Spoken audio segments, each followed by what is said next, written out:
ब्रेकनंतर आपल्या सगळ्यांचं पुन्हा एकदा स्वागत. थेट जाऊया चंद्रशेखर बावनकुळे बोलतात. जी आज दिल्लीला पुन्हा महायुतीची भाजपची महत्त्वाची बैठक होणार आहे. आजची बैठक निर्णायक ठरणार का आणि जागा वाटप आणि काही उमेदवार जाहीर होण्याची शक्यता आहे का? आज केंद्रीय निवडणूक समितीची बैठक आहे. या बैठकीला साधारणतः राज्याचे आमचे सिटिंग जे आमदार आहेत आणि आमच्याकडे काही मागच्या वेळी आम्ही थोड्या मतांनी फरकाने हारलेल्या सीट आहे, यामध्ये चर्चा होईल. आणि मला वाटतं की काही नावं या ठिकाणी आज अंतिम होतील. काही नावं असे थोडे अंतिम होतील, पण एकावेळी अंतिम होणार नाही. पण आज बऱ्यापैकी मला वाटतं की नावावर चर्चा होईल. सिटिंग आमदार आणि भाजपने मागच्या वेळेला ज्या जागा लढवलेल्या होत्या त्या जागांबद्दल आज चर्चा होणार आहे. मग जो शिंदे आणि अजित पवार यांच्यासोबत वाटाघाटी जी ती अजून पूर्ण झालेली नाही आहे का, म्हणून पुढच्या मतदारसंघासंदर्भात आज चर्चा होणार नाही? एकनाथ शिंदेजीकडे जे मतदारसंघ सध्या आहे, त्यांचे आमदार आहेत, त्यामध्ये कुठेही चर्चा आम्ही करत नाही आहे. अजितदादाच्या आमदाराबद्दल कुठेही चर्चा आम्ही करत नाही. पण जे आज भाजपकडे आहे, शिवसेनेकडे आहे आणि राष्ट्रवादीकडे अजित पवारांकडे, ते सोडून बाकी मतदारसंघावर एकनाथ शिंदेही तपासणी करतात आहे, आम्हीही तपासणी करतो आहे, अजितदादाही तपासणी करत आहे की कुणाला तो मतदारसंघ सुटेबल आहे. आणि जो जिंकेल त्याला मग त्या मतदारसंघाची साधारण सीट जाईल असं दिसतं आहे. अजून अंतिम नाही, पण साधारण कल असाच आहे की.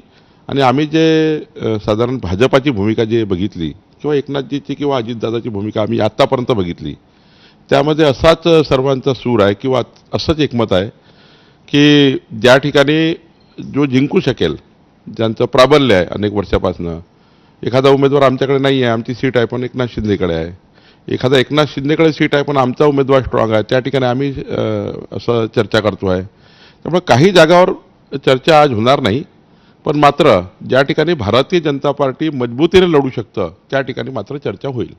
सिटिंग गेटिंग हा निश्चित केलेला आहे, म्हणजे जे शिंदे, एकनाथ शिंदे आणि अजितदादांकडे जे आमदार आहेत तिथे भाजप नाहीच मागणार असं आहे, काहीच एक्सचेंज होणार नाही त्याबद्दल? त्या ठिकाणी 2-3 भाजपकडले आणि 2-3 त्यांच्याकडले असे मतदारसंघ आहेत जे सिटिंग गेटिंग आहे. पण त्या ठिकाणी जसं आता अजितदादा आमच्या विरुद्ध लढले 2019मध्ये, तर त्यांच्या ठिकाणी 2-4-5 मतदारसंघ असे आहे की तुल्यबळ आहेत, ज्या ठिकाणी त्यांचा उमेदवार तुल्यबळ आहे, सिटिंग आमदार आहे, पण आमचाही तुल्यबळ आहे. मग दोघातनं कोण उपयुक्त ठरेल?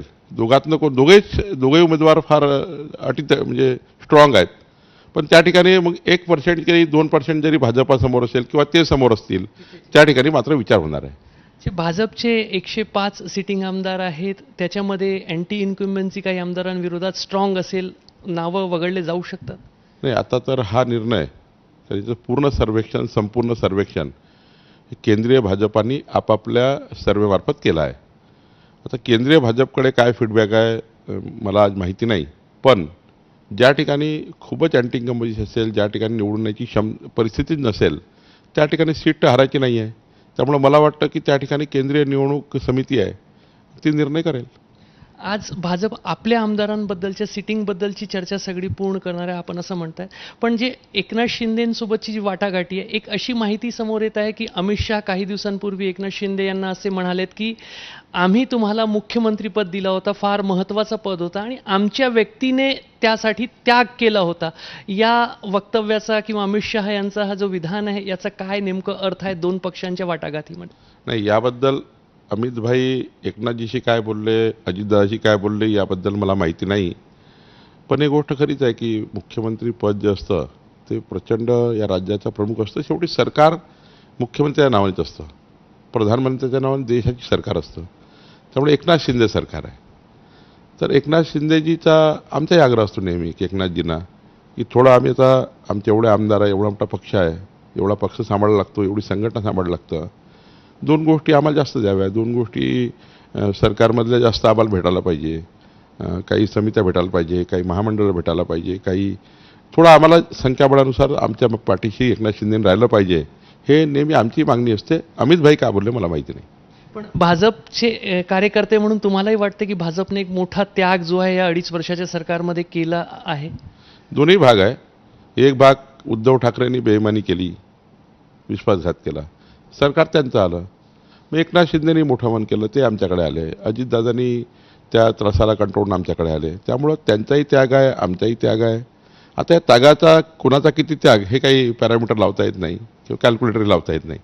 मला असं वाटतं की त्यांनी आपली समज लक्षात घेऊन, एकनाथजींनी आता मोठं मन करून, आम्ही काही थोडं कमी जास्त करून युती पुढे नेली पाहिजे आणि राज्याच्या 14 कोटी जनतेला युतीची गरज आहे हे पूर्ण केली पाहिजे.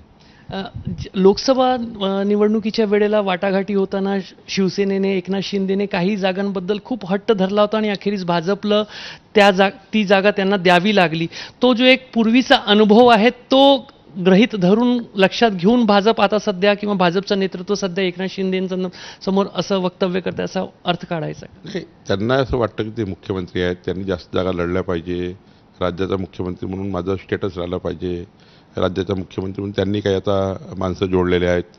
त्यांना असं वाटतं की आमचे माणसं पूर्ण त्या ठिकाणी निवडणुका लढले पाहिजे. साधारण कोणालाही वाटणार आहे, पण जिथे जिथे शक्यता आहे तिथेच लढलं पाहिजे. जिथे ते आम्ही शक्यता आम्ही लढलो पाहिजे. ताणतणाव करून निवडणुकीमध्ये पराभव होणे हे आम्हालाही काही परवडणार नाही, त्यांनाही परवडणार नाही, कुणालाच परवडणार नाही.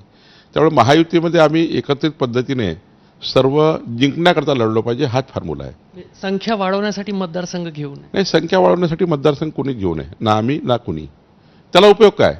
180 लढलं ना 50 साला निवडून त्याला काय अर्थ आहे? जिथे आम्ही जिंकू शकतो तिथेच जिंकलं पाहिजे, तिथेच आम्ही लढलो पाहिजे.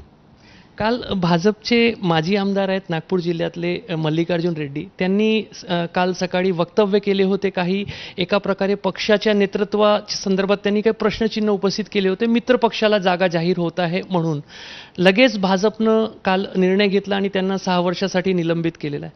एक स्ट्रॉंग मेसेज आहे भाजप नेतृत्वाकडून की बिलकुल यंदा म्हणजे फक्त भाजप नेतृत्वाविरोधात नाही तर मित्रपक्षाबद्दलही विधान खपवून घेतले जाणार नाही. मी अनेक वर्षापासनं 2 वर्षापासनं आमचे माजी आमदार रेड्डीजी यांना याबद्दलची सूचना देऊन ठेवली होती की रामटेकचे आमदार आशिष जयस्वाल हे महायुतीमध्ये सरकार आणण्याकरता, महायुतीचं सरकार आणण्याकरता महत्त्वाच्या रोलमध्ये होते. आणि जो अपक्ष आमदार ज्यांच्याकडे जाईल, जसं विनोद अग्रवाल आमच्याकडे आले, भाजपाची सीट दिली, आशिष जयस्वाल त्यांच्याकडे गेले शिवसेनेकडे, म्हणून त्यांना शिवसेना सीट मिळाली. पूर्वाश्रमीचे आशिष जयस्वाल हे धनुष्यबाणवत लढायचे. त्यामुळं एकदा महायुतीने निर्णय घेतला त्या ठिकाणी मग बंड पुकारणे भाजपच्या कार्यकर्त्यांनी सहन होणार नाही. ज्या ज्या ठिकाणी आमच्याही आमदाराविरुद्ध कारण नसताना तिकीट मागणं योग्य आहे, प्लॅटफॉर्म आहे, तिकीट मागणं योग्य आहे, आम्ही त्यांना न्याय दिला पाहिजे हे योग्य आहे, पण सार्वजनिक भाषणातून, सार्वजनिक मीडियाच्या माध्यमातून कारण नसताना पक्षश्रेष्ठीवर, पक्षावर, पक्षाच्या भूमिकेवर, पक्षाच्या पुढच्या येणाऱ्या निवडणुकीमध्ये बंडखोरीची भूमिका करायची, तिथे क्रिटिसाइज करायचं, तिथे आपल्याला तिकीट मिळालं नाही म्हणून त्या ठिकाणी सारेच नेते खराब आहे, पार्टीच खराब आहे असं वागायचं.